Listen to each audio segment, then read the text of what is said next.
Ms Dalton. I'm the Associate Dean of Institutional Diversity.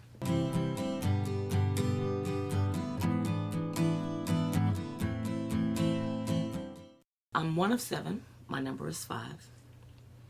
I have 4 sisters and 2 brothers. And we live up mostly here on the East Coast, but between Pittsburgh and I guess North Carolina. Pittsburgh is my hometown, Pittsburgh, Pennsylvania. Fortunately, my mom is still living. She's 85 years old. And I have a host of nieces and nephews and great nieces and nephews. So I was pretty well prepared for college as best as I could have been. But I wasn't really planning on going to college. Thought I was going to go to a business school, get a certificate, and get a job, get an apartment, and eventually get married and have children. That's what I thought my life was going to be. But my parents and my older siblings and cousins and then teachers in high school decided that I was going to college. Even though I was in scholars courses and I had taken all the maths and Englishes and the languages prepared for college, it wasn't my plan. So fortunately, because I had prepared, I was then able. So I applied to different colleges.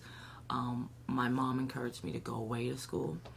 And so I applied to a number of schools, and I said, whichever one accepts me first is the one I'm going to. Now, I do not encourage students to ever do what I did, but that is the truth of how I did it. And LaSalle University here in Philadelphia accepted me first. And that's then where I went for 4 years.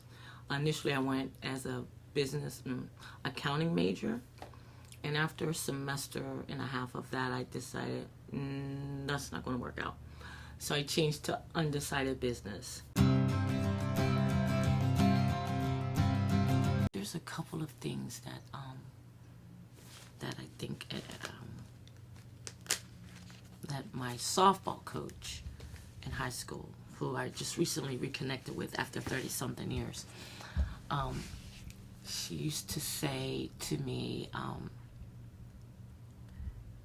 you have to look like you have something in order to get something. And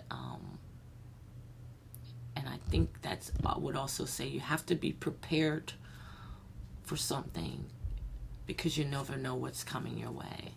So when she said you have to look like you got something in order to get something, she was talking about how you physically dress and carry yourself. Because a person is likely to give a man with a suit on $1 than someone who's begging and looks like they need it. Unfortunately, it's true. And then for personally, like I said about high school, I wasn't planning for college, but I was prepared for college. And I think that was a great big difference for me in my life.